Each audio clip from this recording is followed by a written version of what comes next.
Nakita ko na yung schedule and delivery dun sa mansyon. Busy ah.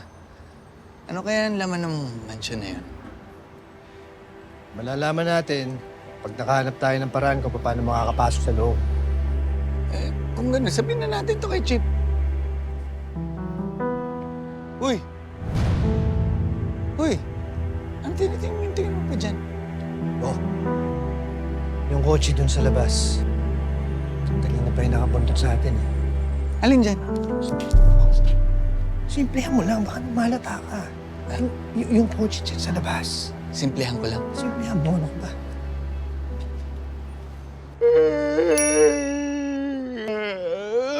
Naantok na ako. Papinturahan dapat to eh.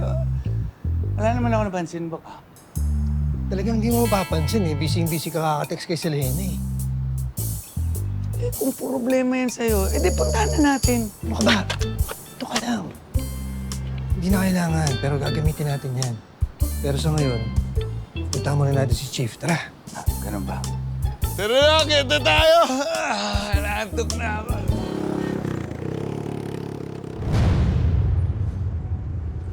Mga bobo to mga to. Mahina makiramdam.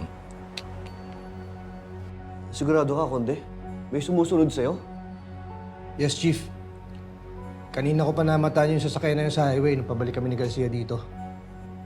Ibig sabihin, pinapabuntutan ka na ngayon. Yes, Chief. Kaya mahihirapan kaming gumalaw. Pero Chief, ang good news, alam na natin yung delivery schedule dun sa mansyon. Bukas, papasukin namin yun. Mahirap yung Garcia. Kung talaga may sumusunod kay Konde, baka papunta pa lang kayo. Alam na nila.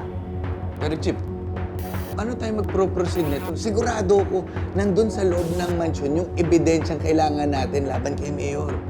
Sino papasok? Ako, sir.